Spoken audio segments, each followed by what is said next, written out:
여러분 안녕하세요. 잘 지내셨나요? 저도 잘 지냈어요.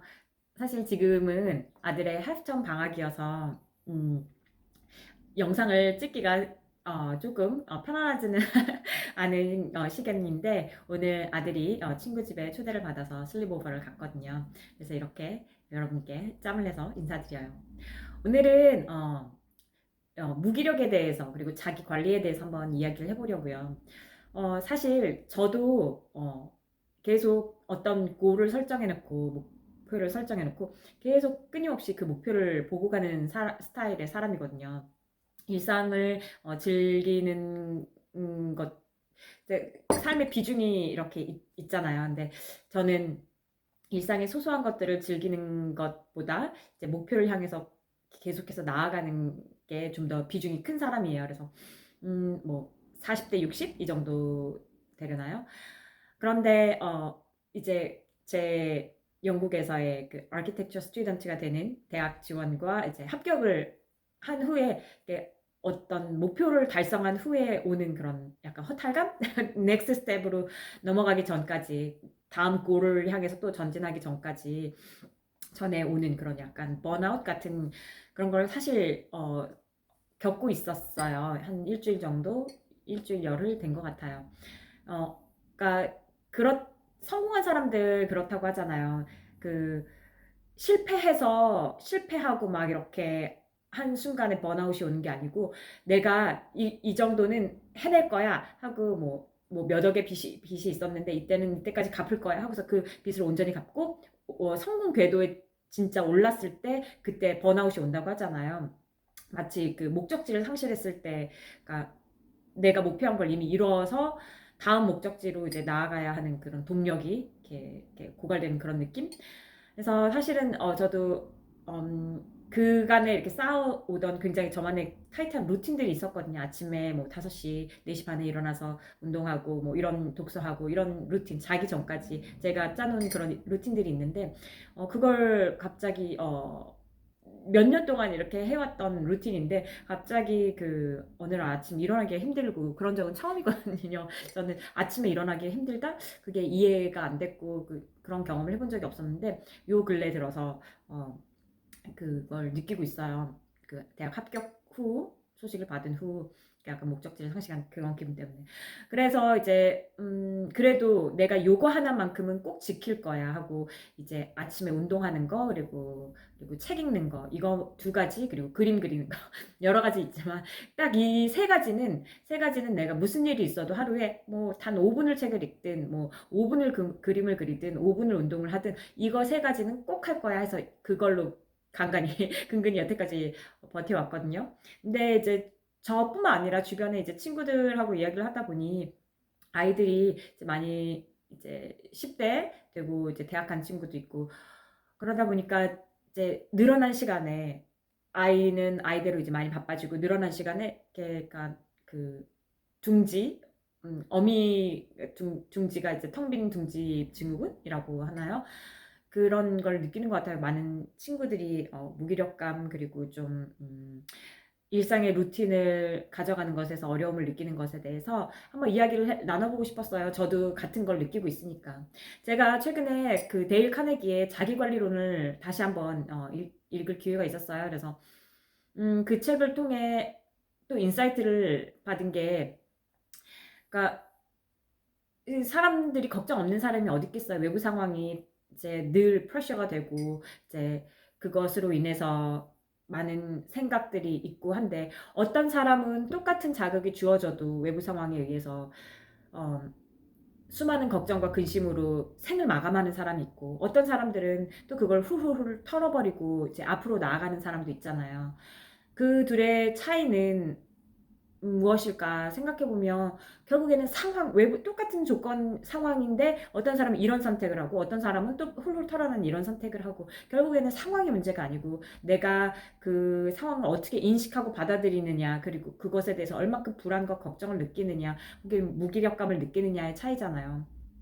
그래서 이제 이런 것들을 어떻게 하면 나 역시 그리고 다른 나의 사랑하는 친구들 역시 훌훌 털어놓고 일어날 수 있을까라는 관점에서 그 책을 읽으면서 생각을 해봤는데 책에서 제시한 방법은 일단 할 수 있는 것과 할 수 없는 것을 구분하라 라는 거였어요. 아주 심플하죠. 그러니까 누구나 다 24시간 주어지고 그 시간 안에 내가 프라이어리티를 두는 것들, 할 수 있는 것, 그리고 할 수 없는 것은 이제 엄격하게 구분을 해놓고 거기에서 뭐 나의 내가 만약에 건강이 안 좋다. 그러면 내가 건강이 안 좋은 그 팩트를 놓고서 내가 할 수 있는 영역과 할 수 없는 영역이 분명히 나눠질 거 아니에요. 예를 들어서 그러니까 없는 거면 이 지금 내가 느끼고 있는 통증, 고통은 어떻게 할 수는 없지만 그 뭐 약을 내가 할 수 있는 것은 이제 약을 먹어서 그 고통을 완화시킨다거나 그러면 아니면 이제 메디테이션 명상을 하면서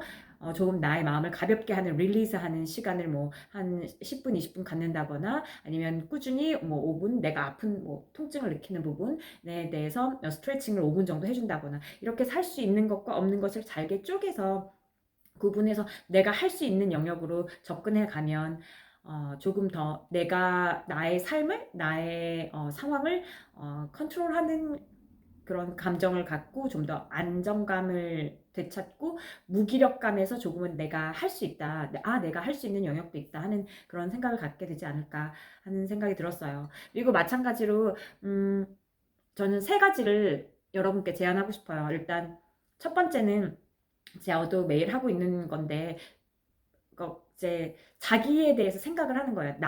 다른 거 말고 다른 사람 관계 말고 오롯이 나라는 사람에 대해서 그러니까 너무 이렇게 정신이 분산되는 것들이 많잖아요. 핸드폰, 뭐 영화, 뭐 이런 것들이 너무 많은데 책 이런 거 많은데 다 내려놓고 한 30분 정도만 하루에 좀 긴 호흡으로 나 자신에게 온전히 집중하는 시간을 가져보는 게 꼭 필요하다고 생각해요. 그게 이제 산책을 한 30분 정도 다 휴대폰 내려놓고 밖에 나가서 30분 동안 걸으면서 나에 대해서 생각해 보는 거예요.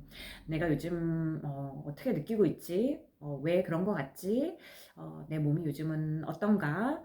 왜 그런 거 같지? 하고서 질문을 계속 하는 거예요. 그러니까 그 흐름이 끊길 수도 있고, 때로는 뭐 또 잡념이 또 들어오기도 하지만 다시 나에게 관심을 기울이면서 나에게 생각을 집중시키는 시간을 하루에 꾸준히 매일 한 뭐 6개월 정도만 20분에서 30분 정도만 나를 위해서 시간을 가져보는 걸 제안해보고 싶고 두 번째는 나 자신에 대해서 복귀하는 시간을 좀 갖는 것도 좋다고 생각해요. 그러니까 이렇게 나 자신에 대해서 생각해보고 그 다음에는 하루 뭐 5분, 10분 나에 대해서 글을 써보면서 요즘 나는 어떻지?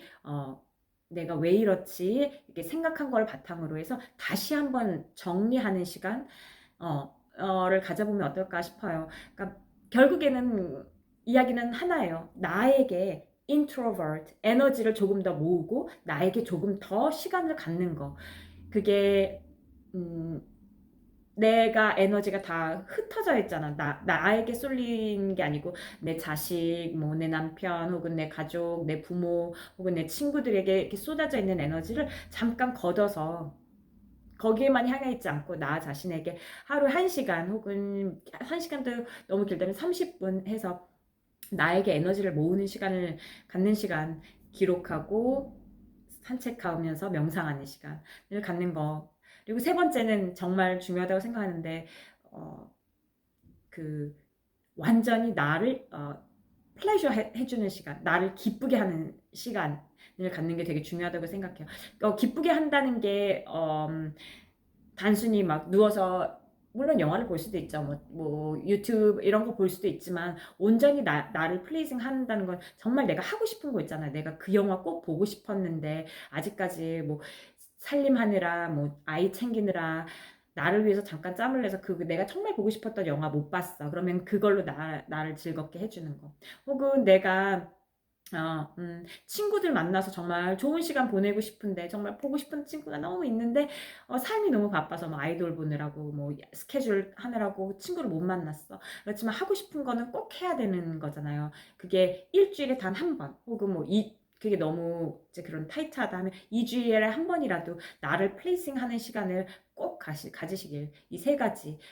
산책하면서 나에 대해 생각하기, 그다음에 글을 쓰면서 나에 대해서 복기해보기, 다시 한번 생각해보기, 세 번째, 내가 원하는 거, 내가 정말 하고 싶은 거, 나를 기쁘게 하는 거, 즐겁게 하는 거, 이런 것을 위해서 시간을 쏟는다면 무기력감, 그리고 혹은 우울감, 그리고 저처럼 방향을 다시 찾아야 하는 이런 상황에서 크게 도움이 되지 않을까 싶어요. 저는 어떤 방법으로 요즘에 무기력을 회복하고 있냐면 이제 많이 궤도에 올라온 것 같아요.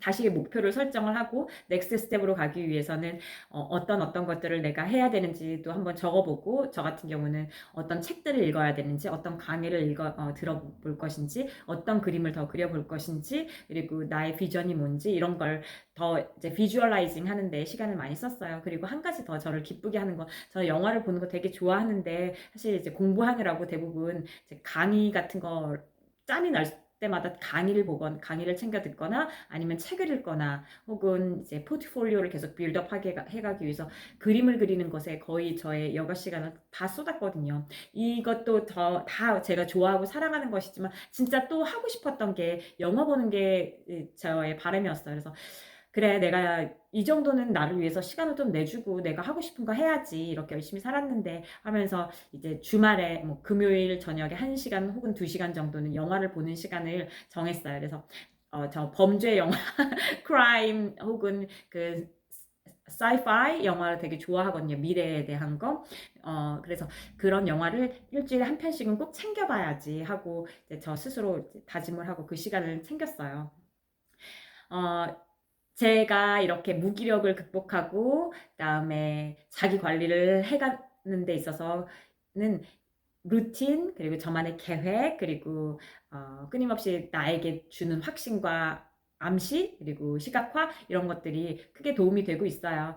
여러분도 여러분 나름만의 방법이 있을 거예요. 좋은 방법 있으면 함께 공유해 주시고, 저의 이야기가 오늘도 여러분의 삶에 반짝 힘이 돼서 무기력을 떨쳐버리고, 그리고 여러분만의, 그게 제일 중요한 것 같아요. 여러분만의 원칙과 좋은 습관으로 하나하나 쌓아가시길, 그리고 많이 많이 안아주시고 자신을 사랑해 주시길 제가 응원할게요. 오늘도 좋은 하루 되시고 그리고 행복하시길 응원할게요.